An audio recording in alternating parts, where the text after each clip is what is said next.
അസ്സലാമു അലൈക്കും വറഹ്മത്തുള്ളാഹി വബറകാതുഹു. അൽഹംദുലില്ലാഹി റബ്ബിൽ ആലമീൻ. അല്ലാഹുമ്മ സ്വല്ലി അലാ മുഹമ്മദിൻ വഅലാ ആലി മുഹമ്മദ്. ഏറെ ബഹുമാനമുള്ള വിശ്വാസികളെ, സഹോദരങ്ങളെ, സഹോദരിമാരെ, ഈ ആദർശ മുഖാമുഖത്തെ വ്യത്യസ്ത സംവിധാനങ്ങളിലൂടെ ശ്രദ്ധിച്ചുകൊണ്ടിരിക്കുന്ന നല്ലവരായ സഹോദരങ്ങളെ, അള്ളാഹുവിൻ്റെ കൽപ്പനകളും നിയമനിർദ്ദേശങ്ങളും ജീവിതത്തിൻ്റെ എല്ലാ സന്ദർഭങ്ങളിലും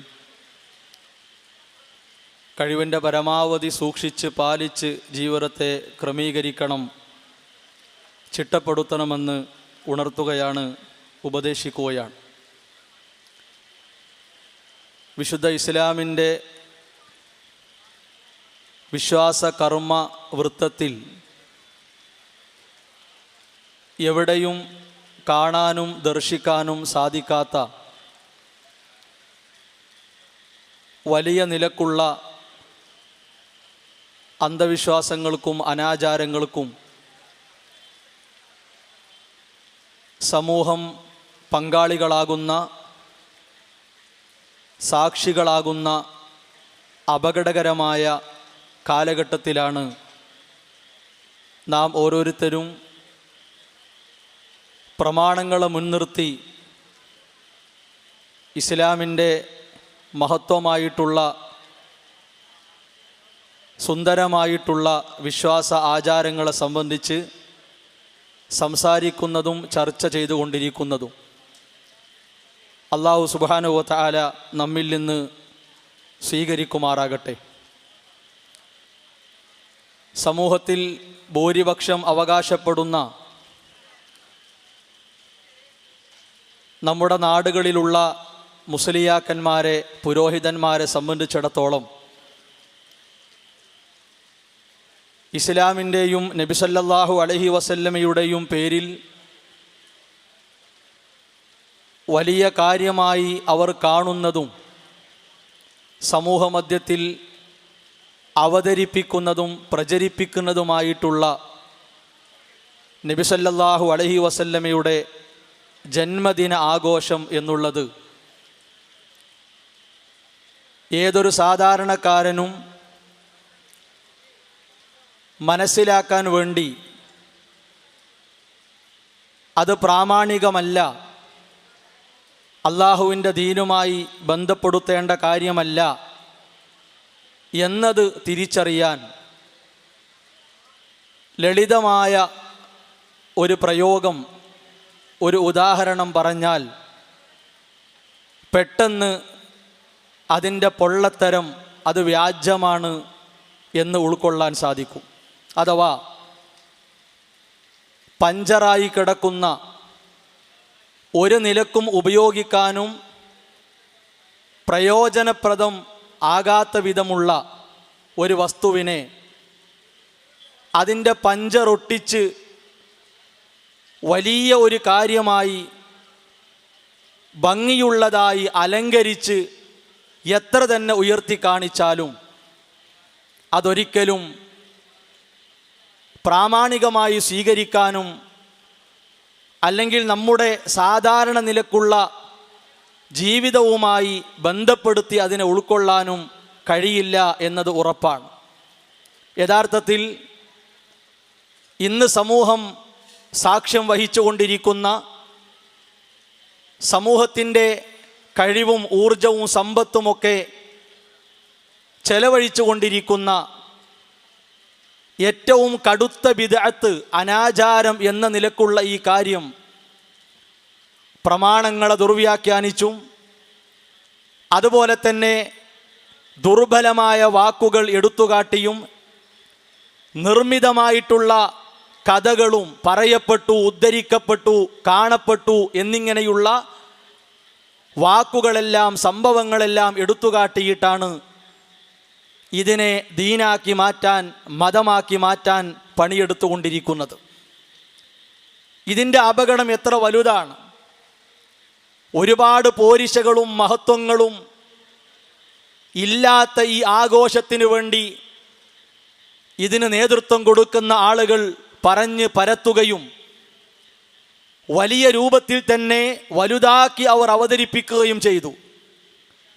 അതിൻ്റെ ഏറ്റവും ഉന്നതിയിലാണ് അവർ എത്തി നിൽക്കുന്നത്.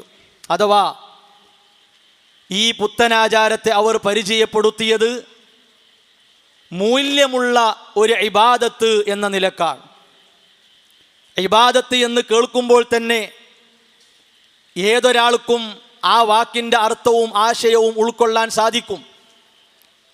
അള്ളാഹുവിൻ്റെ കൽപ്പന പ്രകാരം നബി സല്ലല്ലാഹു അലൈഹി വസല്ലമ വാക്കിലൂടെയും പ്രവർത്തനങ്ങളിലൂടെയും അവിടുന്ന് അംഗീകരിച്ചും സമ്പൂർണ്ണ മാതൃക എന്ന് പഠിപ്പിക്കപ്പെട്ട ജീവിതത്തിലൂടെ നമുക്ക് നൽകിയിട്ടുള്ള കാര്യങ്ങളാണ് ഇബാദത്ത്, ആരാധന എന്നുള്ളത്. ചെറുപ്പ വലിപ്പ വ്യത്യാസങ്ങളുണ്ടാകും, സമയവും എണ്ണവും വ്യത്യാസങ്ങളുണ്ടാകും. എല്ലാ കാര്യങ്ങളെയും ഇബാദത്തിൻ്റെ ഗണത്തിലാണ് ഇസ്ലാം ഉൾപ്പെടുത്തിയിട്ടുള്ളത്. ആ രൂപത്തിൽ മൂല്യമുള്ള മഹത്വമുള്ള ഇബാദത്താണ് യാതൊരു മടിയും കൂടാതെ അവർ സമൂഹത്തോട് ഈ കാര്യം പറഞ്ഞുകൊണ്ടിരിക്കുന്നു. സമസ്തയിലെ ഏറ്റവും പ്രധാന വിഭാഗം അവരുടെ പ്രസിദ്ധീകരണമാണ് സുന്നി അഫ്കാർ. 2023 സെപ്റ്റംബർ 16 സുന്നി അഫ്കാറിൽ ഒരു ലേഖനത്തിൻ്റെ ഹെഡിങ് തന്നെ 23-ാമത്തെ പേജിലെ ലേഖനം തന്നെ മൗലീദ് ആഘോഷം മൂല്യമുള്ള ഇബാദത്ത് എന്നാണ്. ഈ രൂപത്തിൽ ഇതിൻ്റെ അനുയായികൾ ഈ വിഷയത്തെ പരിചയപ്പെടുത്തുമ്പോൾ പ്രമാണങ്ങൾ അനുസരിച്ച് ഇസ്ലാമിൻ്റെ വിഷയങ്ങളെ പഠിക്കുകയും പകർന്നു കൊടുക്കുകയും ചെയ്യുന്ന യഥാർത്ഥ അഹ്ലുസുന്നയുടെ വക്താക്കളെ സംബന്ധിച്ചിടത്തോളം ഈ മഹത്വപ്പെടുത്തൽ, ഈ ശ്രേഷ്ഠത കൊടുക്കൽ ന്യായമല്ല, ശരിയല്ല എന്ന് ബോധ്യപ്പെടുത്തേണ്ട ബാധ്യതയുണ്ട്. അല്ലാഹു സുബ്ഹാനഹു വ തആല വിശുദ്ധ ഖുർആനിലൂടെ പഠിപ്പിച്ചുവല്ലോ, ലിയബ്ലുവകും അയ്യുകും അഹ്സനു അമല, നിങ്ങളിൽ ഏറ്റവും നന്നായി കർമ്മങ്ങൾ ചെയ്യുന്നവരാരാണ് എന്ന് പരീക്ഷിക്കാൻ വേണ്ടിയാണ് ഈ ലോകത്തേക്ക് വിട്ടിട്ടുള്ളത്. ജീവിതം നിങ്ങൾക്ക് നൽകിയിട്ടുള്ളത് ഇസ്ലാമിൻ്റെ ചെറുതും വലുതുമായ നിയമങ്ങളെ നിങ്ങളിലേക്ക് എത്തിച്ചിട്ടുള്ളത് ഏറ്റവും നല്ല കർമ്മങ്ങൾ ചെയ്യുന്നവർ ആരാണ് എന്ന് പരീക്ഷിക്കാനും പരിശോധിക്കാനും വേണ്ടിയാണ്. ഇസ്ലാം പഠിപ്പിച്ച കർമ്മങ്ങൾ ആ രൂപത്തിലാകണമെങ്കിൽ ഒന്നാമത്തെ നിബന്ധന ഇഖ്ലാസ്, ആത്മാർത്ഥത എന്നുള്ളതാണ്. രണ്ടാമത്തേത് ഇത്തിബാഉർ റസൂൽ സല്ലല്ലാഹു അലൈഹി വസല്ലം, അവിടുന്ന് പിൻപറ്റിയായിരിക്കണം. ഓരോരുത്തർക്കും തോന്നിയത് ആചാരമാക്കുകയും അതിനാവശ്യമായ നിഷ്കളങ്കതയെ ഉണ്ടാക്കിയെടുക്കുകയും ചെയ്താൽ ഒരിക്കലും തന്നെ ഇബാദത്തിൻ്റെ ഗണത്തിലേക്ക് അതിനെ കൊണ്ടുവരാനോ അടുപ്പിക്കാനോ പാടില്ല, സാധ്യമല്ല എന്നതാണ്. മഹാനായ ഇബ്നു കസീർ റഹിമഹുല്ലാഹ് ഈ ആയത്തിന് കൊടുത്ത വളരെ ശ്രദ്ധേയമായ വിശദീകരണമുണ്ട്. അദ്ദേഹം പറഞ്ഞു, വലാ യകൂനുൽ അമലു ഹസനൻ ഹത്താ യകൂന ഖാലിസൻ ലില്ലാഹി അസ്സ വജൽ, അല്ലാഹുവിന് ആത്മാർത്ഥമായി ഒരു കാര്യം നിർവഹിച്ചാലല്ലാതെ, അല്ലാഹുവിൻ്റെ കൽപ്പനയും അനുമതിയുമുള്ള ഒരു വിഷയത്തെ ആത്മാർത്ഥതയോടെ ചെയ്താലല്ലാതെ അത് അമലാവുകയില്ല. എങ്ങനെ ചെയ്യണം? അലാ ശരീഅത്തി റസൂലില്ലാഹി സ്വല്ലല്ലാഹു അലൈഹി വസല്ലമ, അവിടുന്ന് പഠിപ്പിച്ച മാർഗത്തിലായിക്കൊണ്ട്, പാതയിലായിക്കൊണ്ട്. ശേഷം അദ്ദേഹം പറഞ്ഞു, ഫമതാ ഫഖദൽ അമലു വാഹിദൻ മിൻ ഹാദൈനി ശർത്തൈനി, ഈ രണ്ട് നിബന്ധനകളിൽ ഏതെങ്കിലും ഒന്ന് ഒരു അമലിന്റെ കാര്യത്തിൽ ഇല്ലാതെയായാൽ ബത്വല, അത് ബാത്തിലാണ്, നിരർത്ഥകമാണ്, വഹബിത, അത് പൊളിഞ്ഞതാണ്. അഹ്ലുസുന്ന വൽ ജമാഅയുടെ പണ്ഡിതന്മാർ പഠിപ്പിക്കുകയാണ്. അതാണ് സഹോദരങ്ങളെ ഏവർക്കും മനസ്സിലാക്കാവുന്ന രൂപത്തിൽ സൂചിപ്പിച്ചത്. പഞ്ചറായി കിടക്കുന്ന ഒരു കാര്യത്തിൻ്റെ പഞ്ചറൊട്ടിച്ച് എത്ര തന്നെ ഉന്തിയാലും അത് ബത്വല വഹബിത എന്ന് പ്രമാണങ്ങൾ വിശദീകരിച്ചുകൊണ്ട് അഹ്ലുസുന്നയുടെ പണ്ഡിതന്മാർ നമ്മെ ബോധ്യപ്പെടുത്തിയ കാര്യമാണ്. അതുകൊണ്ട് തന്നെ ഇസ്ലാമിക വൃത്തത്തിലുള്ള അമലിലേക്ക് ഇതിനെ ഉൾപ്പെടുത്താൻ കഴിയില്ല. തീർച്ചയാണ്. ആര് എത്ര വലിയ പോരിശ കൊടുത്താലും ആ നിലക്ക് അതിനെ പരിഗണിക്കുക സാധ്യമല്ല. ഇനി നോക്കൂ നിങ്ങൾ, ഈ രൂപത്തിൽ അലങ്കാരത്തോടെ ആനന്ദം നിറഞ്ഞാടുന്ന, അതുപോലെ തന്നെ കൃത്രിമ രൂപത്തിലുള്ള ഒരുപാട് പ്രവർത്തനങ്ങൾ എണ്ണം വെച്ചും അല്ലാതെയും സമയബന്ധിതമായും മാസങ്ങൾ നീണ്ടു നിൽക്കുന്ന രൂപത്തിലും നടത്തപ്പെടുമ്പോൾ അതിനെ പരിചയപ്പെടുത്തുന്നു, അതൊരു പെരുന്നാളാണത്രേ. പെരുന്നാൾ പോലെ അതിനെ കൊണ്ടു നടക്കണമെന്നാണ് വിശുദ്ധ ഇസ്ലാം ഈദായി പഠിപ്പിച്ച. ചെറിയ പെരുന്നാളായി, ബലിപെരുന്നാളായി, അത് കഴിഞ്ഞാൽ യൗമുൽ ജുമുഅ, അത് ഈദാണ്, ആഘോഷമാണ്. വിശുദ്ധ ഇസ്ലാം നമ്മളെ പഠിപ്പിച്ചതാണ്. ആ നിലക്ക് ഇസ്ലാം പഠിപ്പിച്ച ആഘോഷങ്ങളെ ആഘോഷങ്ങളായി കാണുകയും സ്വീകരിക്കുകയും ചെയ്തു പോരുന്ന സമൂഹത്തിലേക്ക് അതാ ഒരു പുതിയ പെരുന്നാൾ, പെരുന്നാളിനേക്കാൾ വലിയ ആഘോഷം എന്ന രൂപത്തിൽ ഈ കാര്യത്തെ പരിചയപ്പെടുത്തുകയാണ്. എഴുത്തിലൂടെയും പ്രഭാഷണങ്ങളിലൂടെയും ഈ കാര്യത്തിന് ഇവർ ആക്കം കൂട്ടുന്നു, എളുപ്പം കൂട്ടുന്നു. സമസ്തയിലെ ഒരു പ്രധാന മുസ്ലിയാർ പെരുന്നാളായി തന്നെ കാണണം എന്ന രൂപത്തിൽ പ്രസംഗിച്ച ഒരു ഭാഗം കേൾക്കുക. കാലത്ത് സ്കൂളിലെ മദ്രസയിലെ വിദ്യാർത്ഥികളും അവരുടെ ഉസ്താദുമാരും മാത്രം നടത്തിയിരുന്ന നബിദിന ഘോഷയാത്രകൾ ഇന്ന് ഓരോ മഹല്ലത്തിലെയും ആളുകൾക്ക് ദായി വരുന്ന റബീഉൽ അവ്വൽ 12 അവർക്കൊരു വലിയ പെരുന്നാളാണ്. കേട്ടല്ലോ, ഈ വരുന്ന റബീഉൽ അവ്വൽ അവർക്കൊരു വലിയ പെരുന്നാളാണ്. ഏതിനെ കുറിച്ചാണ്? നമ്മിലേക്ക് അടുത്തിരിക്കുന്ന റബീഉൽ അവ്വലിനെ കുറിച്ച് കഴിഞ്ഞ ആഴ്ചയിൽ നടത്തിയ പ്രഭാഷണമാണ്. ഈ രൂപത്തിൽ ഈ അന്ധവിശ്വാസത്തെ പരിചയപ്പെടുത്താൻ എന്താണ് രേഖയുള്ളത്? ഇന്നോ ഇന്നലെയോ തുടങ്ങിയതല്ല. ഇവരെ പിൻപറ്റുന്ന ആളുകളുടെ മനസ്സുകളിൽ ഇതിന് സ്ഥാനം കിട്ടണമെങ്കിൽ ഇല്ലാ കഥകളും ഇല്ലാത്ത പോരിശകളും പറഞ്ഞേ മതിയാകൂ എന്നിവർക്കറിയാം. അതുകൊണ്ട് കാലങ്ങൾക്കപ്പുറം തുടങ്ങിയിട്ടുണ്ട്. അൽ ഇർഫാദ് എന്ന സമസ്തയുടെ പ്രസിദ്ധമായ സംവിധാനമുണ്ട്. അതിലൂടെ പരിചയപ്പെടുത്തിയത് മുസ്ലിങ്ങൾക്ക് 3 ആഘോഷ ദിനങ്ങളാണുള്ളത്. 1 ഈദുൽ അദ്ഹ, 2 ഈദുൽ ഫിത്ർ, 3-മത്തേത് ഈദ് മീലാദ് റസൂലില്ലാ. 3-മത്തേത് ഈദ് മീലാദ് റസൂലില്ലാ. എവിടുന്നാ കിട്ടിയത്? യൗമുൽ ജുമുഅയെ പറ്റിയല്ല. യൗമുൽ ജുമുഅ ഇതാണെന്ന് പ്രമാണങ്ങളിൽ വന്നതാണ്. അതിനെ 3-മതായി പരിചയപ്പെടുത്തുകയാണെങ്കിൽ ഈ നിലക്കുള്ള ചോദ്യം ചെയ്യൽ ഉണ്ടാവുകയില്ല. മറിച്ച് റസൂലുള്ളാഹി സ്വല്ലല്ലാഹു അലൈഹി വസല്ലമയുടെ ജനനദിനത്തിന് അതുമായി ബന്ധപ്പെട്ട് അതിനെ പെരുന്നാളാക്കി അവതരിപ്പിക്കുന്നു. തീർന്നില്ല.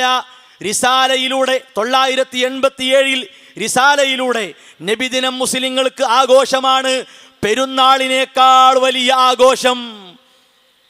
അപ്പൊ 2 പെരുന്നാളും അടിയിൽ പോയി. 1-മത്തേതിൽ പുതിയ ഒരു പെരുന്നാളാക്കി മാറ്റി. 2-മത്തേതിലോ നിലവിലുള്ള 2 പെരുന്നാളുകളെയും അടിയിലേക്കാക്കി. ഈ രൂപത്തിൽ ഇതിനെ പുകഴ്ത്തി പ്രശംസിച്ച് കൊണ്ട് നടക്കുമ്പോൾ സഹോദരങ്ങളെ, കൃത്യമായ പ്രമാണം പറഞ്ഞ് ബോധ്യപ്പെടുത്തൽ നമ്മുടെ ബാധ്യതയാണ്. നമുക്ക് തോന്നുമ്പോൾ ഇത് പെരുന്നാളാണ്, അത് വേണ്ടതാണ്, ഇത് ഒഴിവാക്കേണ്ടതാണ്, ആ വിധി ആവശ്യമില്ല, ഈ വിധി എടുക്കാം, ഇങ്ങനെ തീരുമാനിക്കാം, ആ രീതിയിൽ പറയാൻ പഠിപ്പിക്കപ്പെട്ട മതമാണോ വിശുദ്ധ ഇസ്ലാം? അതിൻ്റെ അടിസ്ഥാന പ്രമാണങ്ങൾക്ക് പ്രസക്തിയില്ലേ? ആ പ്രമാണങ്ങളെ നൂറ്റാണ്ടുകളായി കൈകാര്യം ചെയ്തു വന്ന അഹ്ലുസുന്ന വൽ ജമാഅയുടെ പണ്ഡിതന്മാർക്ക് വിലയില്ലേ? അവരുടെ ജീവിതത്തിൽ, അവരുടെ അറിവിൽ, അവരുടെ വാക്കുകളിൽ ഈ രൂപത്തിലുള്ള കാര്യങ്ങൾ കാണുന്നുണ്ടോ? ഇല്ല എന്നുറപ്പാണ്. മഹാനായ ഇബ്നു ഖയ്യിം റഹിമഹുല്ല പറഞ്ഞ ഒരു കാര്യം ഇവിടെ നമ്മൾ ചേർത്ത് വെക്കുകയാണ്. അദ്ദേഹം പറഞ്ഞു, ഫഖദ് ബയ്യനല്ലാഹു സുബ്ഹാനഹു അലാ ലിസാനി റസൂലിഹി ബികലാമി. അല്ലാഹുവിൻ്റെ കലാം നബി സല്ലല്ലാഹു അലൈഹി വസല്ലമയുടെ നാവിലൂടെ അല്ലാഹു വ്യക്തമാക്കി തന്നിരിക്കുന്നു. വകലാമി റസൂലിഹി സല്ലല്ലാഹു അലൈഹി വസല്ലമ, നബി സല്ലല്ലാഹു അലൈഹി വസല്ലമയുടെ വാക്കിലൂടെ വ്യക്തമായിരിക്കുന്നു. എന്താ വ്യക്തമായത്? ജമീഅ മാ അമറഹു ബിഹി, കൽപ്പിച്ച മുഴുവൻ കാര്യങ്ങളും വജമിഅ മാ നഹാ അൻഹു, വിരോധിച്ച മുഴുവൻ കാര്യങ്ങളും, വജമിഅ മാ ഹല്ലഹു, അനുവദിച്ച മുഴുവൻ കാര്യങ്ങളും, വജമിഅ മാ ഹറമഹു, നിഷിദ്ധമാക്കിയ മുഴുവൻ കാര്യങ്ങളും, വജമിഅ മാ അഫാ അൻഹു, ഒഴിവാക്കി തന്ന മുഴുവൻ കാര്യങ്ങളും എല്ലാം വ്യക്തമാണ്. തുന്നിച്ചേർക്കേണ്ട ആവശ്യമില്ല, മറ്റൊന്നിന്റെ കൂടെ പിടിപ്പിച്ച് അവതരിപ്പിക്കേണ്ട ആവശ്യമില്ല. ദീനിന്റെ പൂർത്തീകരണം പൂർണ്ണമായിട്ടില്ല എന്ന നിലക്ക് ഒന്നിനെയും കൂട്ടിവെക്കേണ്ട ആവശ്യമില്ല. ശേഷം അദ്ദേഹം പറഞ്ഞു, വബിഹാദാ യകൂനു ദീനുഹു കാമില, ഈ നിലപാടിലൂടെയാണ് അള്ളാഹുവിന്റെ ദീൻ പൂർണ്ണമാകുന്നത്. എന്നിട്ടോ തെളിവ് കൊടുക്കുകയാണ്, അല്ലൗമ അക്മൽതു ലക്കും എന്ന ആയത്ത്. എന്തിനാ ഇത് കൊടുത്തത്? പുറത്തുനിന്ന് ആവശ്യമില്ല. അങ്ങാടിയിൽ നിന്ന്, ചന്തയിൽ നിന്ന് ആരെങ്കിലും ഒരു മഹല്ലത്തിലോ ഒരു സ്ഥലത്തോ കൂടിയിരുന്ന് ഇതാഘോഷമാക്കാം, ഇത് ദീനാക്കാം എന്ന നിലക്ക് വാരിയെടുത്ത് കൊണ്ടുവരേണ്ട ആവശ്യമില്ല. അള്ളാഹുവിൻ്റെ ദീനിൽ കാര്യങ്ങൾ പൂർണ്ണമാണ്. അതുകൊണ്ട് തന്നെ പെരുന്നാൾ എന്ന നിലക്ക് അവതരിപ്പിച്ച് ജനങ്ങൾക്കിടയിൽ ഇതിന് ആകർഷണീയതയും അതുപോലെ തന്നെ അവർക്കിടയിൽ സ്വാധീനവും ഉണ്ടാക്കാനുള്ള പരിശ്രമങ്ങൾ ഇപ്പോഴും നടന്നുകൊണ്ടിരിക്കുകയാണ്, അവസാനിച്ചില്ല. ഇനിയോ ഇതിന് യാതൊരുവിധ പ്രമാണങ്ങളും ഇല്ല. ഇത് തനിച്ച ഷിയാക്കളുടെ ആചാരമാണ്. ഷിയാക്കളിലെ അതിരുവിട്ട വിഭാഗം ഫാത്തിമിയാക്കൾ കൊണ്ടുവന്ന ആചാരമാണ്. ആ ആചാരത്തിനോട് ഒത്ത് തോളോട് തോള് ചേർന്ന് തൊട്ടുരുമ്മിയാണ് ഞങ്ങൾ പോകുന്നത് എന്ന് സമസ്തക്കാർ തന്നെ അംഗീകരിച്ചതാണ്. അഹ്ലുസുന്നയുടെ വക്താക്കൾക്ക് അവരുടെ മേൽ വെച്ച് കെട്ടേണ്ട ആവശ്യമില്ല. അവരെ പേരിൽ എന്തെങ്കിലും പറഞ്ഞ് ആരോപണം പരത്തേണ്ടതില്ല. സമസ്തയുടെ അംഗീകരിക്കപ്പെട്ട മാസികയായിരുന്നു അൽ മുബാറക്. ആ അൽ മുബാറക് മാസികയിൽ ഈ സുന്നികളും ഷിയാക്കളും ഒത്തുപോകുന്ന വിഷയങ്ങളെ സംബന്ധിച്ച് ലേഖനങ്ങൾ വന്നിരുന്നു. ആ ലേഖനങ്ങളിൽ 989 ആഗസ്റ്റ് 16 വന്ന ഒരു ലേഖനമുണ്ട്. സുന്നികളും ഷിയാക്കളും വഹാബികളും മൗദൂദികളും വ്യത്യാസം പറയുകയാണ്. എവിടൊക്കെയാണ് ഒത്തുപോകുന്നത്, ആരൊക്കെയാണ് വേർപിരിഞ്ഞു പോയിട്ടുള്ളത്, വ്യത്യാസം പറയുകയാണ്. അതിൽ കാണാം, മീലാദുൻ നബി പോലെയുള്ള പുണ്യാത്മാക്കളുടെ ജന്മദിനം ആഘോഷിക്കലും ചരമദിനം അനുസ്മരിക്കലും സുന്നി ഷിയ വിശ്വാസപ്രകാരം പുണ്യകർമ്മങ്ങളാണ്. അഹ്ലുസുന്നയുടെ വിശ്വാസപ്രകാരമല്ല, സുന്നി ഷിയ വിശ്വാസപ്രകാരം പുണ്യകർമ്മങ്ങളാണ്. ആരാ ഇതിന് പുണ്യം കൽപ്പിച്ചത്? അതിൻ്റെ പ്രമാണം ഏതാണ്, എവിടെയാണ്? ഇത് കൃത്യമായ ഷിയ ആചാരവും ആഘോഷവുമാണ്. ഷിയാക്കളിലെ ഫാത്തിമിയാക്കളിലെ മുല്ല ഉമർ തുടങ്ങി വെച്ചതാണ്. ഇതും സമസ്ത അംഗീകരിക്കുന്നു.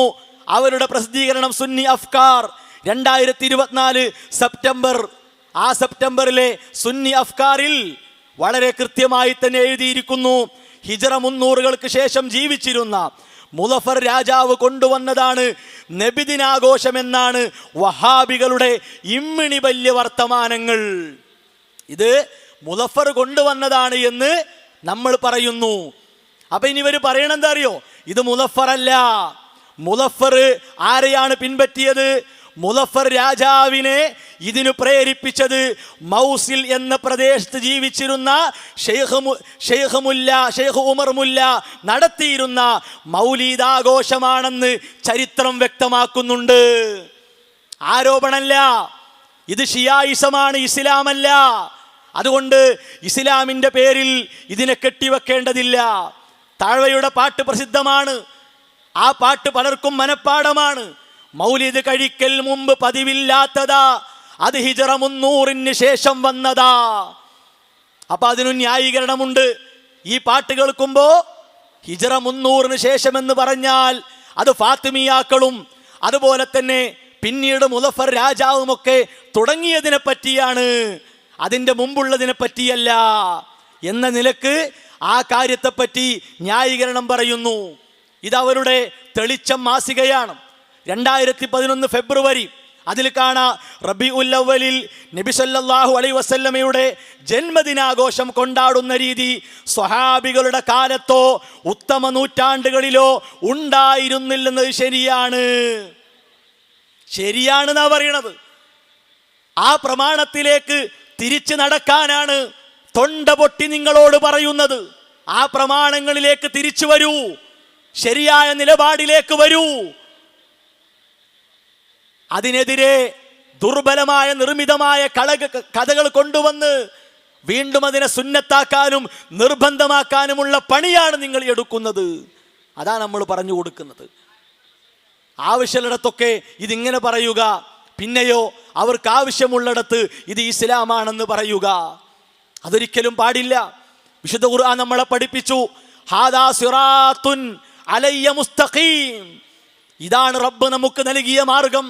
ആ സിറാത്തുൽ മുസ്തഖീമിൽ വക്രതയില്ല, അതിൽ കളങ്കമില്ല, അത് കൃത്യമാണ്, വ്യക്തമാണ്. എന്തേ വേണ്ടതുള്ളൂ? പ്രമാണങ്ങളെ മുറുകെ പിടിക്കലാണ്. റസൂലുള്ളാഹി സ്വല്ലല്ലാഹു അലൈഹി വസല്ലം പറഞ്ഞു, ഇന്നി ഖദ് തറക്തു ഫീക്കും, ഞാനിതാ നിങ്ങളിലേക്ക് വിട്ടേച്ചു പോകുന്നു, മാ ഇനി തസംതും ബിഹി ഫലൻ തദില്ലു അബദാ. അതിനെ നിങ്ങൾ മുറുക്ക് പിടിച്ചാൽ, ആർക്കും വിട്ടുകൊടുക്കാതെ അതിനെ കണിശമാക്കിയാൽ നിങ്ങൾ പിഴവിൽപ്പെടുകയില്ല. അതേതാണ്? കിതാബല്ലാഹ് വസുന്നത നബിഹി സ്വല്ലല്ലാഹു അലൈഹി വസല്ലമ. അതാ നമുക്ക് വേണ്ടത്. ഷിയാക്കളല്ല, സൂഫികളല്ല, ബറേൽവികളല്ല, നാട്ടാചാരം ജനങ്ങൾ കൂടുതലായി ചെയ്യുന്നു എന്നതല്ല മാനദണ്ഡം. എത്രത്തോളം എന്നറിയോ? തെളിവ് തപ്പി പരതി കിട്ടാതെ വന്നപ്പോ അവസാനം എന്തെങ്കിലുമൊക്കെ പറഞ്ഞ് തെളിവുണ്ട് എന്ന് വരുത്തണ്ടേ? അതിനുവേണ്ടി ഈ കാര്യത്തിന് കൂടുതലായി സംസാരിക്കുന്ന ഒരു മുസ്ലിയാർ, അയാൾ പറയുന്നത് കേൾക്കുക. പറയും, 2 ആഘോഷങ്ങളേ ഉള്ളൂ, വേറെ ആഘോഷമൊന്നുമില്ല എന്ന് പറയും. 2 ആഘോഷമാണെന്ന് പറയാൻ ഒരാൾ വേണ്ടേ? ആ ആളെ പരിചയപ്പെടാൻ വേദി വേണ്ടേ? അങ്ങനെ ആ ആള് പറയുന്നതല്ലേ ആഘോഷം 2ആണോ 1ആണോ? ആ ആളിവിടെ വേണ്ടേ? ആ ആളെ കുറിച്ചുള്ള ബോധ്യവും പരിചയവും വേണ്ടേ? അതിനെ പരിചയപ്പെടുത്താൻ ഈ നാട് ഒരുങ്ങണ്ടേ? ഈ നാട്ടുകാരുടെ ബാധ്യതയല്ലേ ആ പരിചയപ്പെടുത്തൽ? ശരിയാണ്. 2 ആഘോഷം പരിചയപ്പെടുത്തിയ നബി സല്ലല്ലാഹു അലൈഹി വസല്ലമയാണ്, ഒരു സംശയവുമില്ല. ആ നബി സല്ലല്ലാഹു അലൈഹി വസല്ലമയെ പരിചയപ്പെടുത്തണം, പഠിപ്പിക്കണം. അവിടുന്ന് അധ്യാപനങ്ങൾ വള്ളി പുള്ളി വ്യത്യാസമില്ലാതെ ജീവിതത്തിൽ പകർത്തി പ്രചരിപ്പിക്കണം. അതിന് വേദി കെട്ടലോ, അതിനുവേണ്ടി പ്രസംഗിക്കലോ, അതിനുവേണ്ടി എഴുതലോ, ചർച്ച നടത്തലോ അതനിസ്ലാമികമല്ല. പക്ഷേ ആ പ്രവാചകൻ എവിടെ പറഞ്ഞു?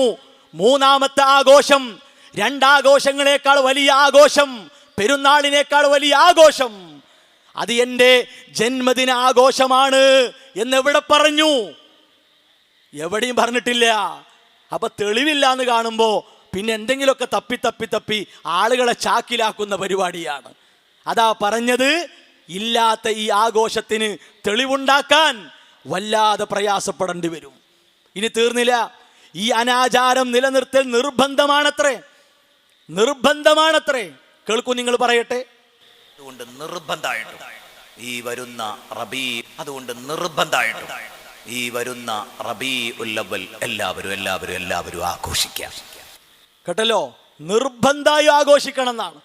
കഴിഞ്ഞ ആഴ്ചയിൽ പുറപ്പെടുവിച്ച വിധിയാണ്, നിർബന്ധം. എന്തേ?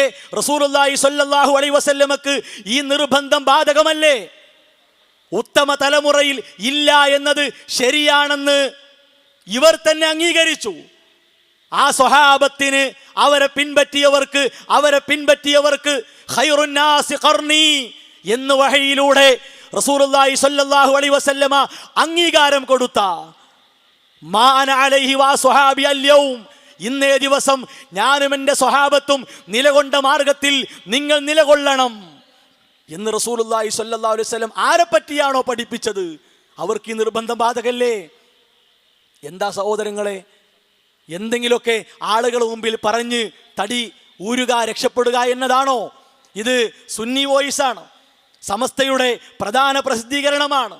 2011 ഫെബ്രുവരി 1 മാസം മുഴുവൻ അത് സ്പെഷ്യലായി, നബിദിനത്തിൻ്റെ സ്പെഷ്യലായി ഇറക്കിയതാണ്. അതിലെന്താ അറിയോ? കേട്ടോളി. വിപുലവും വ്യവസ്ഥാപിതവുമായ മീലാദാഘോഷം സുന്നത്തായ നവചര്യയാണ്. അതിൻ്റെ അടിസ്ഥാന രേഖകൾ നബി സല്ലല്ലാഹു അലൈഹി വസല്ലമയിലും സ്വഹാബാക്കളിലും എത്തുന്നവയും സുദൃഢവുമാകുന്നു. ഇവിടെ നവസുന്നത്ത് 2025 ആയപ്പോക്ക് അത് നിർബന്ധം, വാജിബായി. കുറച്ചു മുമ്പ് ഉത്തമ തലമുറയിൽ ഇല്ല. എന്താ ഇതവസ്ഥ? ഉത്തമ തലമുറയിൽ ഇല്ലാത്ത ഒരു കാര്യം സുദൃഢമാകുന്നത് എങ്ങനെയാണ്? ഉറപ്പായി കിട്ടിയ വിഷയമാകുന്നത് എങ്ങനെയാണ്? അതുകൊണ്ടാണ് ഇത് പുത്തനാചാരമാണ്, പുതിയതായി നിർമ്മിച്ചതാണ്, അത് പാടില്ല. മൻ അഹദസ ഫി അംറിനാ ഹാദാ മാ ലൈസ മിൻഹു ഫഹുവ റദ്ദുൻ. റസൂലുള്ളാഹി സ്വല്ലല്ലാഹു അലൈഹി വസല്ലം പറഞ്ഞു, നമ്മുടെ ഈ കാര്യത്തിൽ, ശരീഅത്തിൽ, മതത്തിൽ അതിൽ ഇല്ലാത്ത ഒന്ന് പുതിയതായി ആര് ചെയ്താലും ഫഹുവ റദ്ദുൻ, തള്ളിക്കളയൽ നിർബന്ധമാണ്. ആഘോഷിക്കലല്ല, തള്ളിക്കളയൽ നിർബന്ധമാണ്. ആചരിക്കലല്ല, കൊണ്ടാടലല്ല, പൊലിപ്പിക്കലല്ല, തള്ളിക്കളയൽ നിർബന്ധമാണ്. ആ നിലക്കാ പഠിപ്പിക്കേണ്ടത്. മഹാനായ ഇബ്നു ഖയ്യിം റഹിമഹുല്ലാഹ് ഇതുമായി ബന്ധപ്പെട്ട് പറഞ്ഞ ഒരു വാക്കുണ്ട്. അനാചാരങ്ങൾ ചർച്ചയിൽ കൊണ്ടുവന്നപ്പോൾ അദ്ദേഹം പറഞ്ഞു, ഫൈനൽ ബിദ്അ, ബിദ്അത്ത് എന്നത് തസ്തദിരിജു ബി സഗീരിഹാ ഇലാ കബീരിഹാ, ചെറുതായി ചെറുതായി മുളച്ചു വന്ന് അങ്ങനെ വലുതായി വലുതായി വരും. ഹത്താ യൻസലിഖ സാഹിബുഹാ മിനദ്ദീൻ, അല്ലാഹുവിൻ്റെ ദീനിൽ നിന്ന് ഊരിയെറിയുന്ന, വലിച്ചു മാറ്റുന്ന രൂപത്തിൽ അത് സമൂഹത്തിൽ ഉണ്ടാകും. കമാ തൻസല്ലു ശഅറ മിനൽ അജീൻ, പൊടിയിൽ നിന്ന് ഒരു മുടിയെടുത്തു മാറ്റുന്ന പോലെ അത്ര എളുപ്പത്തിൽ വിശുദ്ധ ഇസ്ലാമിൽ നിന്ന് പുറത്തു പോകുന്ന രൂപത്തിലേക്ക് ഇത്തരം അനാചാരങ്ങൾ വിശ്വാസപരമായും കർമ്മപരമായും നമ്മെ എത്തിക്കുമെന്നത് വളരെ പേടിയോടെ നമ്മൾ കാണണം. തമാശയായി, നിസാരമായി അവഗണിച്ച് ഒഴിവാക്കേണ്ടതല്ല. പലരും പറയും, ഈ ചർച്ചകൾക്ക് പ്രസക്തിയുണ്ടോ? ഇതിനൊക്കെ അർത്ഥമുണ്ടോ? പഴിചാരലല്ലേ, കുറ്റപ്പെടുത്തലല്ലേ, തോന്നിയത് ചെയ്തോട്ടെ, പലരും ചെയ്യുന്നുണ്ടല്ലോ, പല ആഘോഷങ്ങളും ആചാരങ്ങളും ഉണ്ടല്ലോ. എന്താ ഇസ്ലാമിന് ഇത്ര കാർക്കശ്യം? എന്താ ഇസ്ലാമിന് ഇത്ര ഒരു മുറുക്കിപ്പിടുത്തം എന്നൊക്കെ ചോദിക്കും. സഹോദരങ്ങളെ, ആരെങ്കിലും ഉണ്ടാക്കിയതിനെ അന്യാചാരങ്ങളുമായി ചേർത്ത് വെച്ച് ഇസ്ലാമിൻ്റെ വൃത്തത്തിലേക്ക് അതിനെ കൊണ്ടുവരിക എന്നത് അത് വ്യാമോഹമാണ്. അതൊരിക്കലും പറ്റൂല. ഈ ആളുകളും ഈ ആഘോഷത്തിന് തെളിവ് കണ്ടെത്തുന്നത് മറ്റുള്ളവർക്ക് പലതുണ്ടല്ലോ. പിന്നെന്താണ്? ഇത് സന്തുഷ്ട കുടുംബ മാസികയാണ്, സമസ്തയുടെ പ്രധാന മാസികയാണ്. അതിൽ കാണാ ഇതിനെക്കുറിച്ച് പറയുന്നു, ചില മതങ്ങൾ മതസ്ഥാപകരുടെയും മറ്റും ജന്മദിനം ആഘോഷിച്ചു വരുന്നു. ബുദ്ധമതവിശ്വാസികൾ ബുദ്ധന്റെ ജന്മദിനം ഒരു പ്രധാന ആഘോഷമായി കാണുന്നു. ക്രിസ്തുവിൻ്റെ ജന്മദിനം ക്രിസ്മസും ലോകം മുഴുവൻ കൊണ്ടാടപ്പെടുന്നു. ഗുരുനാനാക്ക് ജനിച്ച ദിവസം സിഖുകാരും ആഘോഷിക്കുന്നു. മുസ്ലിങ്ങൾ പ്രവാചകൻ മുഹമ്മദ് നബി സല്ലല്ലാഹു അലൈഹി വസല്ലമയുടെ ജന്മദിനം ലോകമെങ്ങും സമുചിതമായി ആഘോഷിക്കുന്നു. ആരായി മുസ്ലിങ്ങൾ? ഷിയാക്കളാണ്, സൂഫികളാണ്, ബറേൽവികളാണ്. യഥാർത്ഥ അഹ്ലു സുന്നയുടെ ധാരയിലുള്ളവരല്ല. അവർക്ക് ഇതൊരിക്കലും ഇസ്ലാം പഠിപ്പിച്ച ആഘോഷമായി എടുക്കാനോ കാണാനോ കഴിയില്ല. സഹോദരങ്ങളെ, പുത്തനാചാരത്തെ ഇസ്ലാമാക്കി മാറ്റാൻ, ആചാരമാക്കി മാറ്റാൻ നാട്ടിൽ നടക്കുന്ന മറ്റു ആഘോഷങ്ങൾ, ആചാരങ്ങൾ അതിനെ കടമെടുക്കേണ്ടി വന്നു എന്ന് പറഞ്ഞാൽ റസൂലുള്ളാഹി സ്വല്ലല്ലാഹു അലൈഹി വസല്ലം പറഞ്ഞു, മൻ തശബ്ബഹ ബിഖൗമിൻ ഫഹുവ മിൻഹും. വിശ്വാസപരമായിട്ടോ കർമ്മപരമായിട്ടോ ഇസ്ലാമിനെ മാറ്റിവെച്ച് മറ്റുള്ളതിലേക്ക് ചേർന്ന് പോയാൽ, അതിൻ്റെ കൂടെ സഞ്ചരിച്ചാൽ അവരിലേക്ക് പോകും, അവരെ കൂടെയാകും. അതാണ് ഗൗരവം. ആ മുഷാബഹത്ത്, സാദൃശ്യം, അതിനെ വരെ ഇസ്ലാം തടഞ്ഞു. മഹാനായ ഉമർ റളിയല്ലാഹു അൻഹു പറഞ്ഞു, ഇന്നാ കുന്നാ അദല്ല ഖൗമിൻ, നമ്മൾ നിന്ദ്യതയിലായിരുന്നു, അറിവില്ലാത്തവരായിരുന്നു. ഫഅഅ്സനല്ലാഹു ബിൽ ഇസ്ലാം, ഇസ്ലാമിനെ കൊണ്ട് റബ്ബ് നമുക്ക് പ്രതാപം തന്നു. ഫമഹ്മാന തുലുബുൽ ഇസ്സ ബിഗൈരി മാ അഅ്സനല്ലാഹു ബിഹി അദല്ലനല്ലാഹ്. പച്ചയായി ജീവനോടെ ജ്വലിക്കുന്ന ഇസ്ലാം ഇവിടെ ഉണ്ടായിരിക്കെ അതിനെ നിന്ദിക്കാനും അവഗണിക്കാനും, യഥാർത്ഥ വിശ്വാസികളെ സമൂഹമധ്യത്തിൽ അവഹേളിക്കാനും, മറ്റുള്ള ആചാര ആഘോഷങ്ങളുടെ പിന്നാലെ പോകുന്നവർ പേടിക്കുക. നിന്ദ്യത കിട്ടുമെന്നാണ്, അവഗണന കിട്ടുമെന്നാണ്. ഇസ്ലാമാകുന്ന പ്രതാപത്തിൽ ഉറച്ചു നിൽക്കാൻ വിശ്വാസികളെ നമുക്ക് സാധിക്കണം. ഇനിയോ മൗലിദി എന്ന് പറഞ്ഞ് വീടുകളിലും പള്ളികളിലുമൊക്കെ ഇത്തരം കാര്യങ്ങൾ, ഈ വ്യാജ പ്രകീർത്തനങ്ങൾ നടത്തിക്കൊണ്ടിരിക്കണം എന്ന ആഹ്വാനം അത് ഇപ്പോഴും പുറപ്പെടുവിച്ചുകൊണ്ടേയിരിക്കുകയാണ്. കേൾക്കുക, ഒരു മുസ്ലിയാർ പറയട്ടെ, കേൾക്കി. ആ റബീഉൽ അവ്വൽ കടന്നു വരാനിരിക്കുമ്പം ഞാൻ എൻ്റെ പ്രിയപ്പെട്ട കൂട്ടുകാരോട് പറയുന്നു, നിങ്ങളുടെ വീടുകൾ മൗലിദ് കൊണ്ട് അലങ്കരിക്കണം, നിങ്ങളുടെ പള്ളികൾ മൗലിദ് കൊണ്ട് സജീവമാകണം, നിങ്ങളുടെ മദ്രസകളിൽ മൗലിദ് മുഖരിതമാകണം. ഈ ഒരു അന്തരീക്ഷം നമുക്ക് സൃഷ്ടിക്കാനാവണം. അപ്പോഴാണ് നമ്മൾ തിരുനബിയുടെ മുഹിബ്ബീങ്ങളായി മാറുന്നത്. കേട്ടല്ലോ, പള്ളികളും വീടുകളൊക്കെ എന്ത് ചെയ്യണം? മൗലിദ് കൊണ്ട് അലങ്കരിക്കപ്പെടണം. ഏതായി മൗലിദ്? ഒന്ന് മങ്കൂസാണ്, അതുപോലെ അശറക്ക ബൈത്താണ്, യാക്കറം ബൈത്താണ്, സലാം ബൈത്താണ്. എന്താ അതിൻ്റെ ഉള്ളിലുള്ളത്? അതെന്തിനാണ് ഇവർ സമൂഹത്തെ പഠിപ്പിക്കുന്നത്? അത് അവർ തന്നെ പറയാണ്. സുന്നി അഫ്കാർ 2022 ഇതിൽ ചർച്ചയാണ്. മങ്കൂസിനെ പറ്റിയും എല്ലാത്തിനെ പറ്റി ചർച്ചയാണ്. അതിൽ പറയുന്നു, നൂറ്റാണ്ടുകളായി കേരളത്തിനകത്തും പുറത്തും മാലമൗലിദുകൾ സജീവമായി ചൊല്ലി വരുന്നു. നമ്മുടെ പൂർവികരുടെ എല്ലാ പ്രതിസന്ധികളെയും ദൂരീകരിക്കാനുള്ള മാർഗം മാലമൗലിദുകളായിരുന്നു. മാറാവ്യാധികളായ രോഗങ്ങളെ തൊട്ടും ദാരിദ്ര്യത്തെ തൊട്ടുമെല്ലാം കാവൽ തേടുന്നതിന് മങ്കൂസ് മൗലിദായിരുന്നു ചൊല്ലിയിരുന്നത്. കാവൽ തേട്ടം, പ്രയാസങ്ങൾ, പ്രശ്നങ്ങൾ മാറിക്കിട്ടാൻ ആരാണ് ഈ പൂർവികർ? സ്വഹാബത്താണോ? ഉത്തമ തലമുറയിൽ ജീവിച്ചവരാണോ? ഇത് ഷിയാക്കളെ ഏർപ്പാടല്ലേ? അവരുടെ ഇമാമുകളെ പറ്റി അവർ എഴുതി കൂട്ടിയ ഇതുപോലെയുള്ള കള്ളപ്രകീർത്തനങ്ങളില്ലേ? അത് പിൻപറ്റിയാണ് ഈ രൂപത്തിലുള്ള കാര്യങ്ങൾ രചിക്കപ്പെട്ടിട്ടുള്ളത്. ഇർത്തകബത്തു വരികൾ നമുക്കറിയാം. പാപങ്ങൾ പുറത്തു കിട്ടാൻ വേണ്ടി ഇർത്തകബത്തു അലൽ ഖതാ ഗൈറ അസ്രിൻ വഅദദ് ലകാഷ്കു ഫീഹി യാ സയ്യിദി ഖൈറൻ നബി. എന്താ അതിൻ്റെ അർത്ഥം? പാപമോചനം തേടുകയാണ്. ഈ അടുത്ത് ഒരു ക്ലിപ്പ് ഓടിക്കൊണ്ടിരിക്കുന്നുണ്ട്.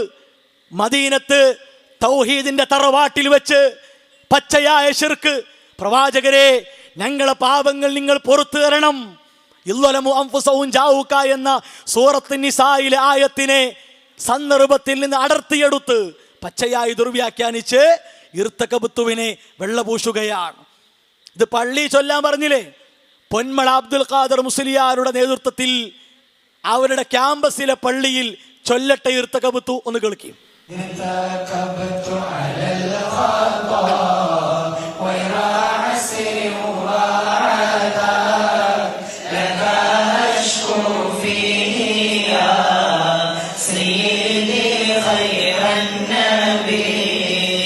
കേട്ടല്ലോ?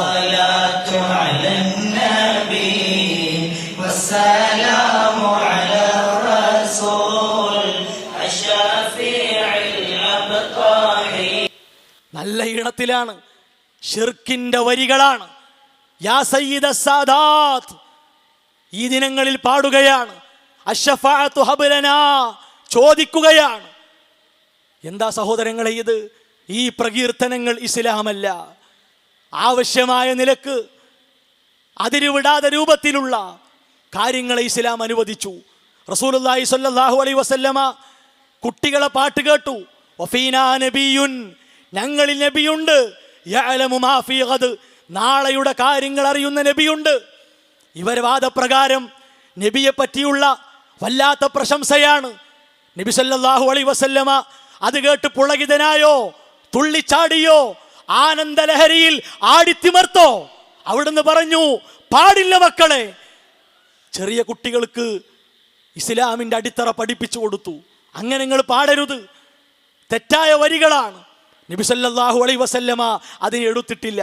ഒരാൾ ഖുതുബയിലൂടെ, ഒരാൾ പാട്ടിലൂടെ, ഒരാൾ എഴുത്തിലൂടെ, മദ്ഹ് എങ്ങനെയാകട്ടെ ഇത്തരം കാര്യങ്ങൾ പറഞ്ഞാൽ നബിയുടെ പേരിൽ, വലിയന്റെ പേരിൽ, ഷെയ്ഖിന്റെ പേരിൽ, ആരെ പേരിലാകട്ടെ അതെടുക്കാൻ പാടില്ല.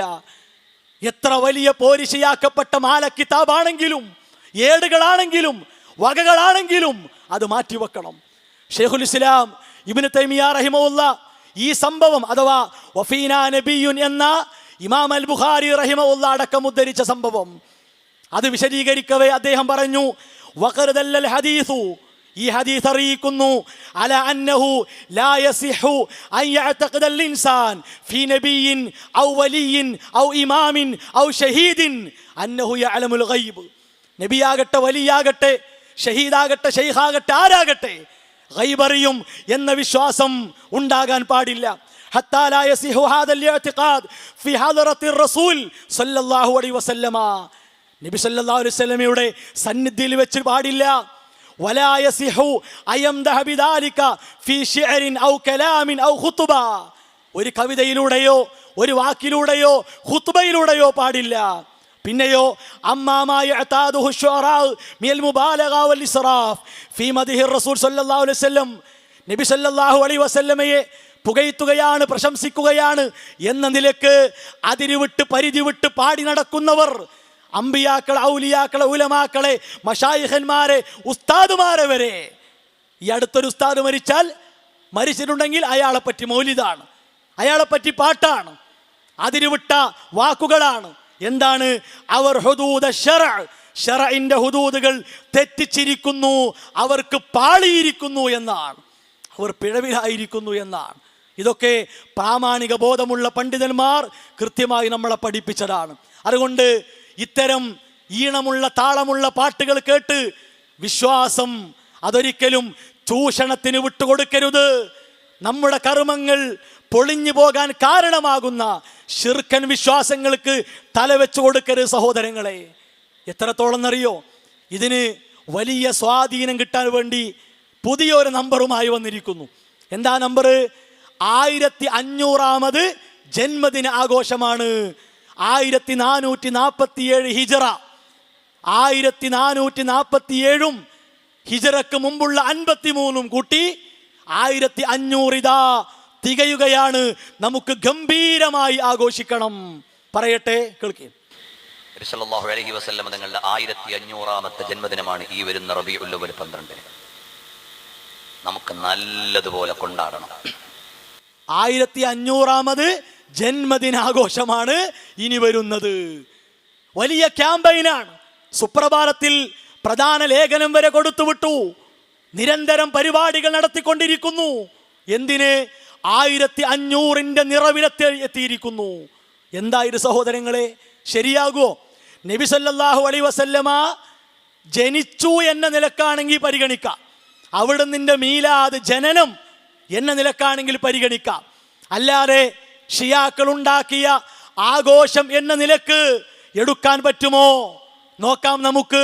നുബൂവത്ത് വരെ 40 വർഷങ്ങൾ, ജാഹിലിയ കാലഘട്ടം അവിടെയുണ്ട്. ആ കാലഘട്ടത്തിൽ ഒരു തരിമ്പ് വലിപ്പത്തിൽ പോലും അവരാരും ചെയ്തില്ല. നബി സല്ലല്ലാഹു അലൈഹി വസല്ലമ ഒട്ടും ചെയ്തില്ല. ജാഹിലിയത്തിൽ ഇനി അങ്ങനെ വല്ലതും ഉണ്ടെങ്കിൽ അതിൽ നിന്ന് പോലും വിട്ടുനിൽക്കപ്പെട്ടവനാണ് റസൂലുള്ളാഹി സ്വല്ലല്ലാഹു അലൈഹി വസല്ലമ. അപ്പം ഉണ്ടായിട്ടില്ല. ഇനിയോ അത് കഴിഞ്ഞ് നുബൂവത്തിന് ശേഷം 13 വർഷം മക്കയിൽ ജീവിച്ചു. വഹിയുണ്ട്. ഓരോ നിയമങ്ങളും വിശ്വസിക്കേണ്ടതും ആചരിക്കേണ്ടതും പഠിപ്പിച്ചുകൊണ്ടിരിക്കുന്നു. ആ 13 വർഷങ്ങളിൽ അത് കാണുന്നില്ല. ഇനിയോ 53ാമത്തെ വയസ്സിൽ ഹിജറ പോകുന്നു. 10 വർഷം മദീനത്ത് എന്തൊക്കെ വിധികൾ പഠിപ്പിക്കപ്പെട്ടു, ഏതൊക്കെ നിയമങ്ങൾ ഇറക്കപ്പെട്ടു, അനുവദിക്കപ്പെട്ടതും വിലക്കപ്പെട്ടതുമായ കാര്യങ്ങൾ തുടരെയായി വന്നു. ആ 10 വർഷങ്ങളിലും ഒന്നുമില്ല. അവിടുന്ന് ഏറെ സ്നേഹിച്ച മുഹാജിറുകൾ, അൻസ്വാറുകൾ ചുറ്റിലുമുണ്ട്. അവരാരും എടുത്തില്ല, ചെയ്തില്ല. മൊത്തത്തിൽ 63 വർഷം റസൂലുള്ളാഹി സ്വല്ലല്ലാഹു അലൈഹി വസല്ലമ ഒരു നിമിഷം പോലും ഈ കാര്യത്തെ ആഘോഷിച്ചില്ല, കൊണ്ടാടിയില്ല. അത് ഉറപ്പാണ്. ഇനി ഉത്തമ തലമുറ 300 വർഷങ്ങൾ അവരാരും ചെയ്തില്ല. എന്നാ തുടങ്ങിയത് 300കൾക്ക് ശേഷം 400-ൽ ഷിയാക്കളിലെ അതിരുവിട്ട തീവ്ര വിഭാഗം ഫാത്തിമിയാക്കൾ കൊണ്ടുവന്നു. അങ്ങനെ വരുമ്പോൾ ഹിജറ 400കളിലാണ് ഈ ആചാരം ഉണ്ടായത്. 1447 - 300 സമം 1147. ഷിയാക്കൾ തുടങ്ങിയത് മുതൽ 1147. പിന്നെയോ ആ ഷിയാക്കൾ തുടങ്ങിയത് അത്ര പോരാ, കുറച്ചുകൂടി ഉസാറാക്കണം. നന്നായി പൊലിപ്പിക്കണം എന്ന് മനസ്സിലാക്കിയപ്പോൾ സൂഫിയായിട്ടുള്ള മലിക് മുദഫർ, ഇർബൽ ഭരിച്ചിരുന്ന മലിക് മുദഫർ ഹിജറ 7-ാം നൂറ്റാണ്ടിൽ 600-ന്റെയും 700-ന്റെയും ഇടയിൽ മുദഫർ ഇതിലേക്ക് അതിനോട് ഇമ്പമുള്ള കമ്പമുള്ള ആളുകളെ വിളിച്ചുകൂട്ടി. അതിനുവേണ്ടി നന്നായി പണമിറക്കി ഇത് വലിയൊരാഘോഷമാക്കി. അങ്ങനെ വരുമ്പോൾ 1447 മൈനസ് 600 സമം 847. സൂഫികൾ മുതലാണെങ്കിൽ 847. ഇനി ഷിയാക്കളെയും സൂഫികളെയും തുടർന്ന് വന്നിട്ടുള്ള സമസ്തയുടെ പാരമ്പര്യമെടുത്താലോ, സമസ്ത രൂപീകരിക്കപ്പെട്ടത് മുതൽ 100-ലേക്ക് അടുക്കുകയാണ്. സമസ്തയുടെ രൂപീകരണം ഹിജറ 1344-ലാണ്. അപ്പോൾ 1926 അഥവാ ഹിജറ 1344-ലാണ് കേരളത്തിൽ സമസ്ത രൂപീകരിക്കപ്പെട്ടത്. അത് മുതൽ നമ്മൾ എടുത്താൽ 1447 മൈനസ് 1344 സമം 103 വർഷങ്ങൾ. സമസ്തയുടെ രൂപീകരണം മുതലാണെങ്കിൽ 103 വർഷങ്ങളാണ്. അങ്ങനെ വരുമ്പോൾ ഷിയാക്കളിൽ ചെന്നെത്തുന്ന ഈ ദുരാചാരം അതിൻ്റെ ആയുസ് വളർന്നിട്ട് 1147. അവരെ പിൻപറ്റി വന്ന സൂഫികൾ പ്രകാരമാണെങ്കിൽ ഇതിൻ്റെ ആയുസ് എത്തിയത് 847 വർഷങ്ങളാണ്. ഇനി അതല്ല, ആ 2 മാർഗത്തെയും പൊന്നുപോലെ കണ്ടു പോരുന്ന സമസ്തയുടെ പാരമ്പര്യ പ്രകാരമാണെങ്കിൽ 103 വർഷങ്ങളുടെ ആയുസ്സേ ആയിട്ടുള്ളൂ. അതുകൊണ്ട് പ്രിയപ്പെട്ട ഉസ്താദുമാരെ, നിങ്ങളെ കാണുന്ന കേൾക്കുന്ന, നിങ്ങളെ മറ്റെന്തിനേക്കാളും സ്നേഹിക്കുന്ന സാധാരണക്കാരുടെ കണ്ണിൽ പൊടിയിട്ട് അവരെ കബളിപ്പിച്ച് നിങ്ങൾ ഈ രൂപത്തിൽ ദുരാചാരത്തെ പെരുപ്പിക്കേണ്ടതില്ല. നിങ്ങൾ തന്നെ അംഗീകരിച്ചു ഇത് ഷിയാക്കളാണ് തുടങ്ങിയത്. പിന്നെ നിങ്ങൾക്ക് കാരണമുള്ളത് സ്വഹാബത്തിന്റെ കാലത്തൊക്കെ പല പാട്ടുകളുണ്ടല്ലോ. അപ്പൊ ഈ രൂപത്തിലെ പാട്ടുകളുണ്ടോ? അതിനുത്തരല്ല. ശിർക്ക് നിറഞ്ഞ വരികളുണ്ടോ? അതിനുത്തരല്ല. ഇനിയോ പ്രമാണങ്ങളെ സ്വന്തമായി നിങ്ങൾ ഇതിനു വേണ്ടി സൃഷ്ടിക്കുന്നു, നിങ്ങളുടെ വകയായി സൃഷ്ടിച്ചുണ്ടാക്കുന്നു. വികലവാദങ്ങളെ വിശുദ്ധവാദങ്ങളായി, വിശുദ്ധ വിശ്വാസങ്ങളായി നിങ്ങൾ കൊണ്ട് നടക്കുന്നു. അത് നിർത്തണം. കാരണം വിശുദ്ധ ഖുർആൻ നമുക്ക് മുന്നറിയിപ്പ് തന്നതാണ്. വമൻ യുശാഖില്ലാഹ വറസൂൽ, അല്ലാഹുവിനും അല്ലാഹുവിൻ്റെ ദൂതർക്കും ആരെങ്കിലും എതിരായാൽ ഫഇന്നല്ലാഹ ശദീദുൽ ഇഖാബ്, അല്ലാഹു കഠിനമായി ശിക്ഷിക്കുമെന്നാണ്. ആ ശിക്ഷയെ സഹിക്കാനും ഉൾക്കൊള്ളാനും താങ്ങാനും കഴിയില്ല. അതോർക്കുന്നത് നല്ലതാണ്. റസൂലുള്ളാഹി സ്വല്ലല്ലാഹു അലൈഹി വസല്ലം പറഞ്ഞു, ആർക്കാണ് നിന്ദതയും അധപ്പതനവും ഉള്ളത്? അവിടുന്ന് പറഞ്ഞു, എൻ്റെ സുന്നത്തിന്, എൻ്റെ ചര്യക്ക്, ഖാലഫ അംരി, എൻ്റെ കൽപ്പനക്ക് എതിരായി നിൽക്കുന്നവർക്കാണ്. അതിനാൽ വിശുദ്ധ ഇസ്ലാമിൻ്റെ അധ്യാപനങ്ങളെ അടിസ്ഥാന പ്രമാണങ്ങളിലൂടെ മുറുകെ പിടിച്ച് ജീവിതത്തോട് ചേർത്ത് വെച്ച് നാളെ അള്ളാഹു ഒരുക്കിയിട്ടുള്ള സ്വർഗീയ ലോകത്തേക്ക് വേണ്ടി പണിയെടുക്കുക, അതിനുവേണ്ടി പരിശ്രമിക്കുക. അള്ളാഹു സുബ്ഹാനഹു വ തആല അതിനുള്ള സൗഭാഗ്യം നമുക്ക് പ്രദാനം ചെയ്യുമാറാകട്ടെ. വസല്ലല്ലാഹു അലാ മുഹമ്മദ് വഅലാ ആലിഹി വഅസ്ഹാബിഹി അജ്മഈൻ വൽഹംദുലില്ലാഹി റബ്ബിൽ ആലമീൻ.